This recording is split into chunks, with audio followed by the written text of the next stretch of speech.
Welcome to the Pulse of Jonesboro. I am Jeremy Terrell and I'm your host. And today we have a guest, and I'm excited to introduce everybody to Curtis Hitt. And I'm going to let him tell you a little bit more about himself and where he's running and what he's running for exactly. But he is running in our area in Northeast Arkansas. It's actually all of 6 counties. Okay, yeah. So we're going to let him introduce himself real quick, give us a little bit of an idea of who he is, and then we'll get into some questioning. So, Curtis, if you don't mind, just tell me briefly about where you're from and just a little bit about yourself, family background, maybe school or whatever you think is pertinent, and then we'll ask some tough questions. So. All right, sure. Well, again, my name is Curtis Hitt.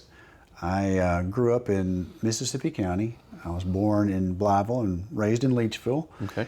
From there, I went to Arkansas State University in Jonesboro and graduated from there in 1994. Went on to law school in Little Rock, graduated from Little Rock in 1997 and began my practice as an attorney. So this month marks the 28th year of my practice as an attorney. I'm 54, just turned 54. My wife, Shawn, and I have been married for 26 years. We have 2 children, Cruz, who is 23 years old. He lives here in Jonesboro with his newly wedded wife, Emily Grace Calhoun. She graduated from Valley View High School, and the 2 of them are happily married, and we're very proud of both of them. Cruz works as a field manager for Lennar, which is a home builder's company, and Emily Grace is a speech pathologist. We also have our daughter Gigi. She's 14. She's a freshman at Greene County Tech Junior High School in Paragould, where we live and have lived for the last 27 years. She excels in academics and athletics and all things social. There you go. We are members of Grace Baptist Church. I serve as a bivocational pastor there, and like I said, I've been practicing law for 28 years and started out as a prosecutor, and 20 years ago opened a private practice. So that brings us to the current, and now I'm currently a candidate for the office of Circuit Court Judge, Division 4 for the 2nd Judicial District here, okay, which is comprised of 6 counties actually. It's all of Clay, Greene, Craighead, Mississippi, Poinsett, and Crittenden counties. Okay. Now, does that mean you'll travel around different courts and so you'll be on a pretty good rotation, I'm sure? That's right, yeah. That's the term Circuit Court Judge signifies that throwback to the era when judges traveled the circuit on horseback. Right. We've done away with the horseback for the most part, but we still travel the circuit. I mean, I think it'd be a good campaign thing if you get on a horse and just kind of travel around a little bit. Yeah, I mean, I'm not above it. I grew up riding horses and working the farm. Well, what is the difference between circuit court and a district court? And maybe, and also kind of get into, do you hear the same things as well? Mm-hmm.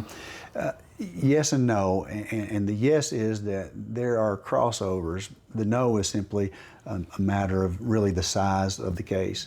So district court, it's a difference primarily in jurisdiction. District court judges hear cases involving misdemeanors, for instance, traffic violations, and civil matters that are of lesser gravity. Right. They're certainly all important to the parties involved, but the jurisdictional limits are significant compared to circuit courts.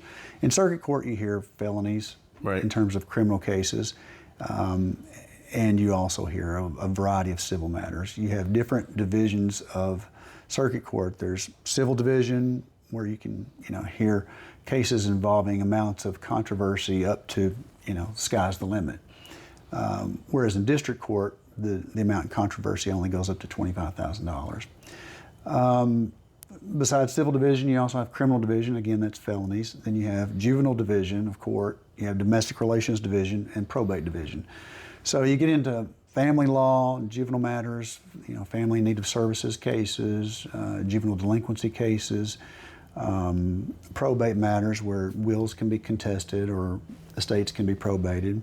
It's just a wider jurisdiction in circuit court. Great, gotcha.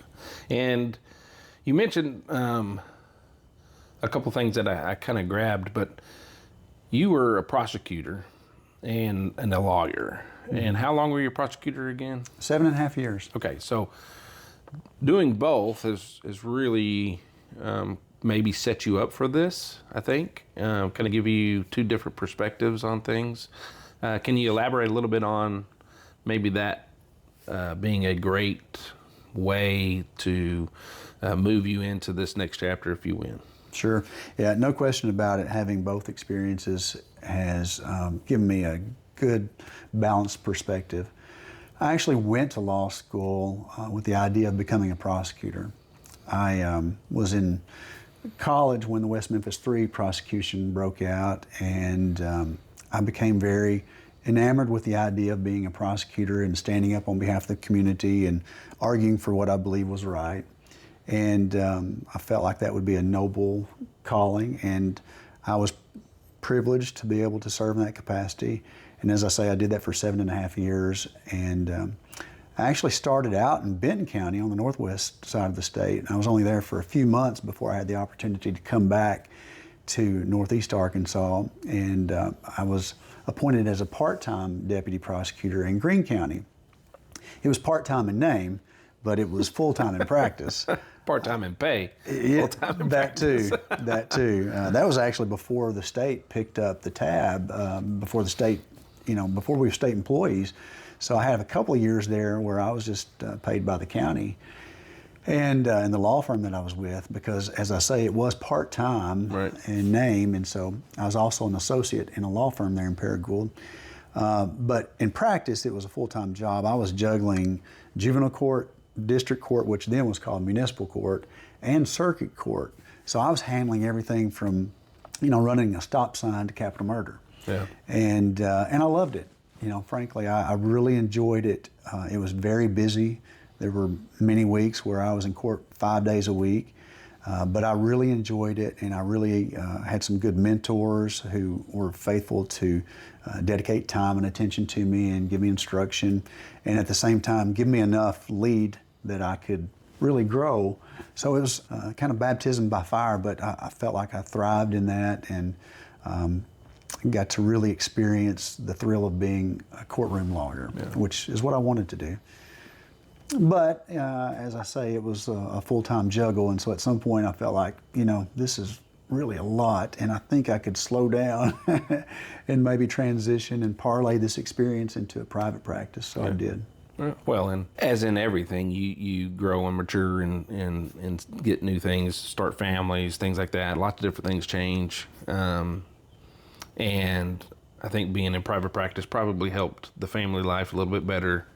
And now that the kids are transitioning older, I feel like maybe that calling that you felt in the beginning is calling you back. So it's kind of cool, kind of full circle, I believe, there. Yeah, that's very insightful. You got a right read on it.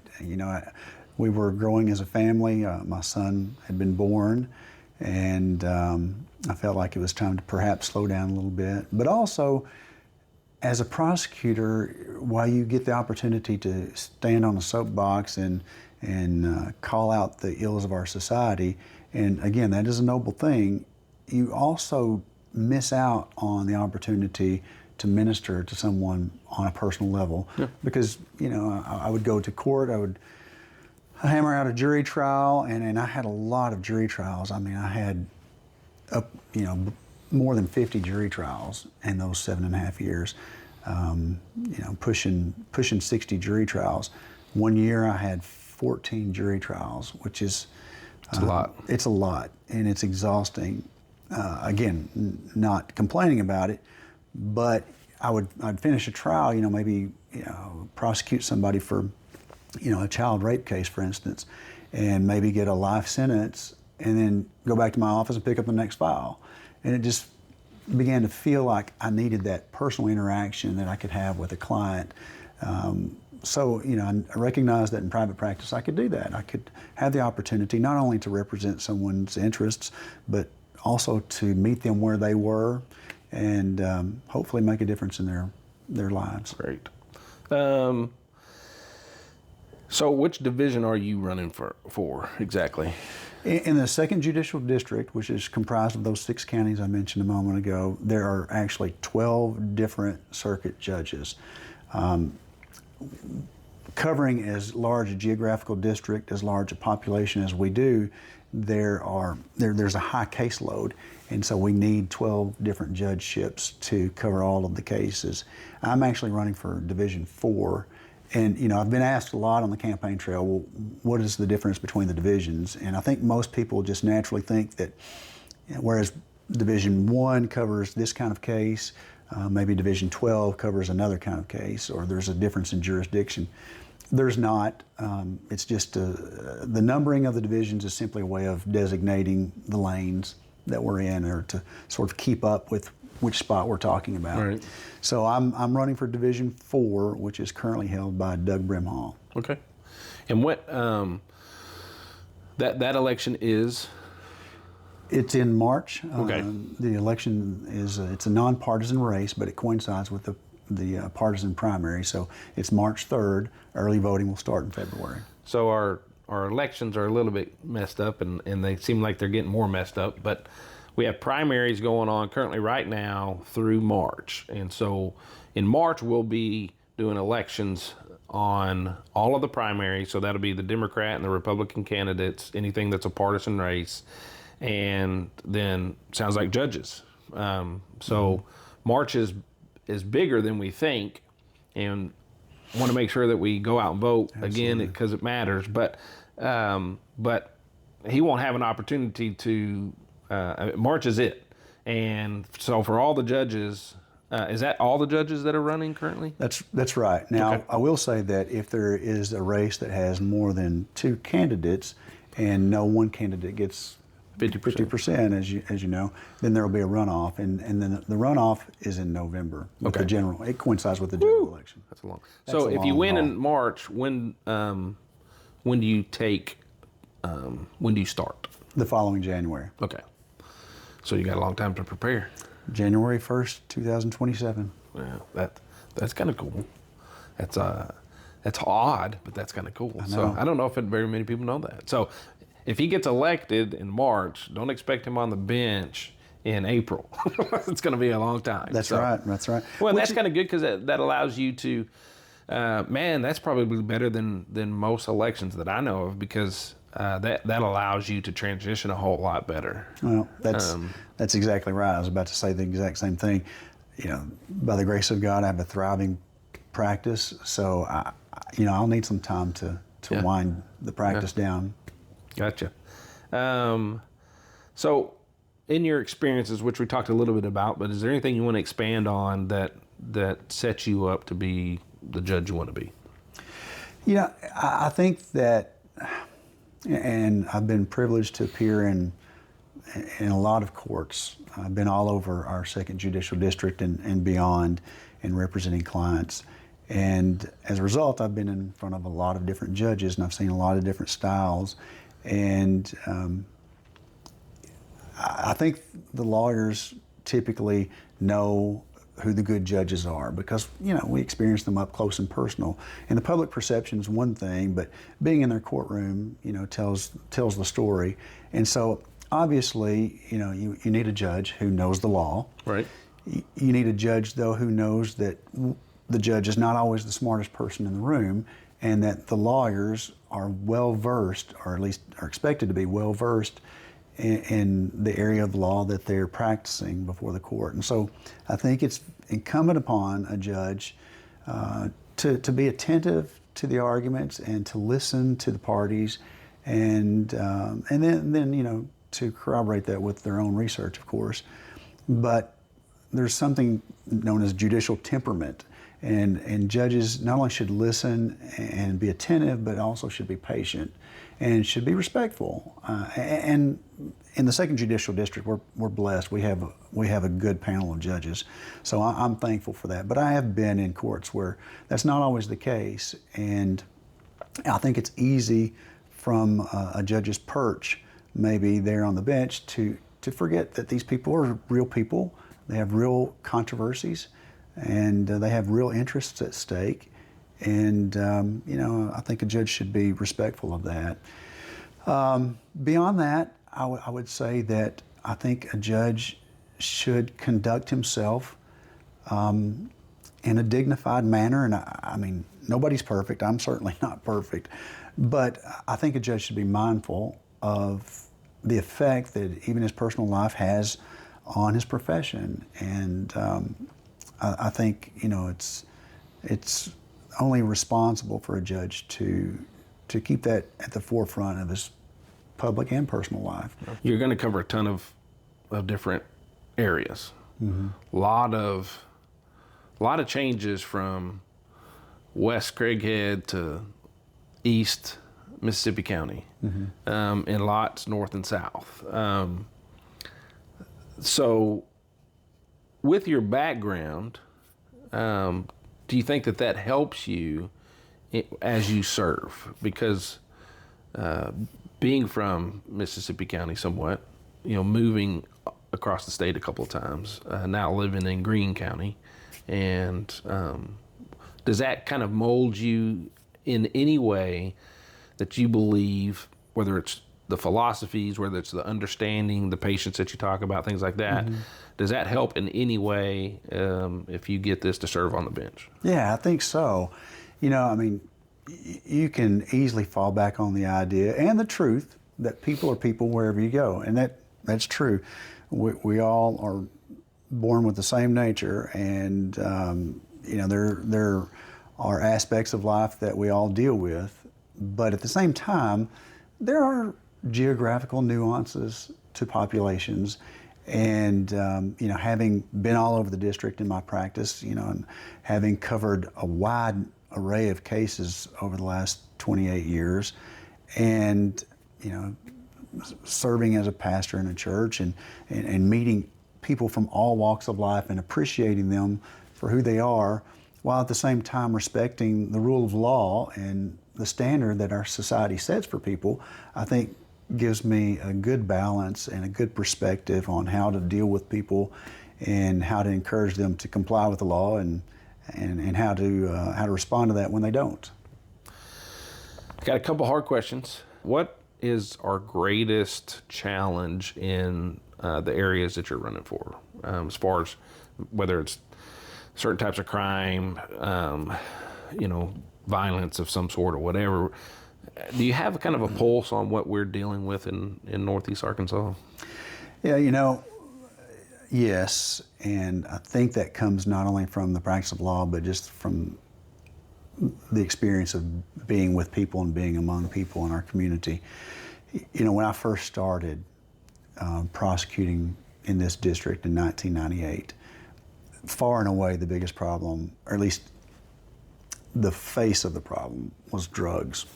And back then, I'm really dating myself, but cell phones weren't so ubiquitous. Right. We had pagers. Yep. And I would get a page from the sheriff's office or the police department about every other night, around 2 o'clock in the morning. And the call would, I'd call the police department or the sheriff's office and talk to the investigator, and he'd say, hey, we've got an odor of ether, somebody's manufacturing methamphetamine, there's a meth lab. And so we would traipse to the district court judge's house in the middle of the night, and we would apply for a search warrant. Anyway, so drugs, at one time I accounted for about 60% of my docket. And that was primarily methamphetamine. And that didn't account for all those cases of forgery and burglary and even violent crime that were indirectly related to drugs. It's not that we don't have a drug problem anymore. Thankfully, the legislation that was passed, it's been some time ago now, to limit the precursor drug ephedrine in the sale of it has cut down on meth labs. We still have a great drug problem, but I think maybe the most concerning thing and the most concerning trend now, it seems to me, is all of the sex crimes. I mean, it just seems like every other day, you open up the paper or watch the news, and locally there's a sex crime, and it more often than not anymore seems like it's involving underage victims. Right. And that's very unsettling, and I think it indicates a problem and a trend that we don't like to consider, but we have to be attentive to it. And I think you're right. I've been looking at the trends as well. We do a ton of data research and things like that for the podcast, and what we do see is a uptick in that area. I think that we can probably both agree drugs is usually self-harming, but the sex trafficking and stuff, you're actually harming somebody else. And not that we don't want, we want both to stop, obviously, but it is an uptick, and I have some friends that are in that business, and it's a tough one. I mean, we have some conversations, and obviously they can't really give me too much information, but the things that they do tell me is that you just are. My mind would be blown if I knew what they knew, kind of thing. And they're in different departments where this is what they do 24/7, and there's not enough of them to do the right thing. So I think that you're correct. I think that is a big thing. One of the other things, and maybe you've looked at this, maybe not, but and I've talked to some local judges, is we're going to have to get real creative on punishment until we kind of figure out the prison system and the jails and things like that. Have you given much thought into that? As far as I know, here locally within our district judges, if they're going to put somebody in a jail, they've got to call up at the jail and find out who they can release. And it's a big problem, I believe. I think that you guys are going to be facing the same thing. Now you'll have some different options because you're covering a bigger area, but here in Craighead, I mean, if we're going to put some money in a jail, we got to call up there and find out who we can release, which makes your job, if you get it, a whole lot more difficult. And talking to them, they can't just be a judge now. They have to be some sort of like magical logistics human being too. So it's interesting what's going on, and I think our state's kind of, if you keep up with the state. Things going on with the jail and the prison. There's a lot of controversy with that, but I think that we're having the same problem within the state, and so it's going to be interesting. It's going to make it's making your guys' job a whole lot harder if you get in. Have you given much thought to that? And I don't know if there's even an answer right now, but it obviously is one of those things. As judges and people running for judges is. That's an obstacle that we have to face at some point in time. And and if you have something to say on that, great. If you don't, because judges don't really talk about politics. Why is that? Why do you think judges don't really talk, or should? Well, whether they should or not is one question. I think we all bring our worldview into everything. Whatever we talk about, whatever issue we're facing or approaching, our worldview comes into play, and our worldview drives our personal politics. So, I don't know how you really get away from it. But by design, judges or judicial candidates don't get into politics, at least not overtly, simply because it's a rule of ethics that we can't. And I think the purpose of that is a good purpose. Ideally, we keep politics out of the law, or at least out of the application of the law, and that's because we want to be fair. Justice is blind, and we want to apply the law even-handedly. But even at that, the very question that you asked kind of pushes toward a political ideology, because you get into the philosophy of crime and punishment, for instance, and the philosophy of the law, and then you get into just real nuts and bolts politics when you start talking about, how to manage the logistics of incarceration. So, my answer to that is that judges should really kind of watch their own limits. It's not our place as judges to micromanage the logistics of the jail. It's a real concern and a practical concern, but, oftentimes judges will defer to the sheriff on how to manage the jail, and should, right, for that matter, because they're different from one county to the next. There are different resources, and beyond that, the parole board has its own jurisdiction. So you have to be mindful of your limits, I think. In your lane, and yeah, exactly. You're you're wearing a black robe that just signifies that it's not about you. You know, it's about the law. So if and when I'm honored to be on the bench, it's not about Curtis Hitt. It's about what the law says, and that's no matter who appears before the court. So, I think it's a good rule that we, as candidates and judges, aren't to be involved in politics. It's very easy for a judge to play politics, because again, and it's sort of a, it's a beast that we've created because you're elected to the bench. In the federal system, you're appointed, and even that's political because it depends in large part on who you know and which side of the political aisle you're on. In local state races, then it's an election, but at least it's by the people instead of by, the president or something like that. But yeah, well, we've covered a lot, and I think we've gotten a good idea of who you are. Is there anything you want to leave before we sign off? A little bit more about Curtis Hitt, and is there anything you want to just kind of finish off and let us know about yourself? I care about people. I care about affecting people's lives.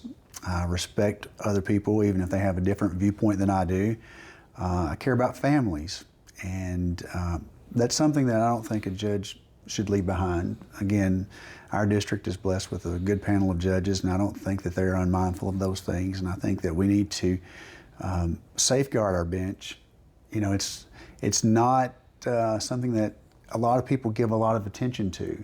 Those races that are inherently and obviously political gather most of the attention because, they're out there on a soapbox talking about their policies. Right. Where judges really can't talk that much about our policies. We can't really say too much about where we stand politically, and beyond that, we can't even really talk about cases because the canons of ethics say that we aren't supposed to talk about how we would rule on a particular case, because if that case comes before us, it'll appear as though we were biased or prejudiced in the first place. So, judge races aren't that sexy, but they are very important. And who you elect matters, because who you elect sets a tone and sets a benchmark, so to speak, for society. Whether we realize it or not, I think we do defer to some extent on the morals that are set and established and exhibited by our leaders. So I think it's a very important race, and I would just encourage voters to dig in and to become educated about the candidates and make your selection accordingly. Great. Curtis, it's been a pleasure, my friend, and good to get to know you.